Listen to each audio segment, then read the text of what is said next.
இப்படியும் கூட பிரியாணி பண்ணலாமா அப்படின்னு உங்களை வியந்து பாராட்டுற அளவுக்கு சேமியா வச்சு ஒரு பிரியாணி பண்ண சொல்லித்தரேன். ஒரு தவால ஒரு ஸ்பூன் நெய் சேர்த்து நல்லா சேமியாவை வறுத்து எடுத்து வச்சுக்கிறேங்க. இப்ப இன்னொரு சட்டியில எண்ணெய் நெய் சேர்த்து பட்டை கிராம்பு ஏலக்காய் பே லீஃப் சேர்த்து வெங்காயம் போட்டு தேவையான உப்பு சேர்த்துக்கிறேங்க. வெங்காயம் வதங்கினதுக்கு அப்புறம் பச்சை மிளகாய் புதினா மல்லி இஞ்சி பூண்டு சேர்த்து பச்சை வாடை போனதுக்கு அப்புறம் மிளகாய் தூள் தக்காளி போட்டு நல்லா வதக்கி 2 டேபிள் ஸ்பூன் தயிர் போட்டு 10 லெமன் புளிஞ்சு விட்டு மட்டன் கீமாவை சின்ன சின்ன பால்ஸா உருட்டி அது கூட சேர்த்து ஒரு 20 நிமிஷம் வேக விடுங்க. நீங்க மட்டனுக்கு பதிலாக இதை சிக்கன்ல கூட பண்ணலாம். 20 நிமிஷம் நல்லா வெந்ததுக்கு அப்புறம் அதை தனியா எடுத்து வச்சுக்கிறேங்க. சேமியா மூழ்கிற அளவுக்கு தண்ணி சேர்த்து தண்ணி கொதிச்சோன்னா சேமியாவை சேர்த்து மிக்ஸ் பண்ணி அப்படியே லோ ஃபிளேம்லேயே குக் பண்ணுங்க.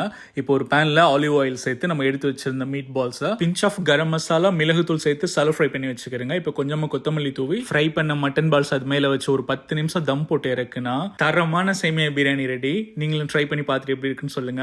மறக்காம பக்கத்து வீட்டுக்கு கொடுங்க. Because sharing is caring. See you next time. Until then, bye.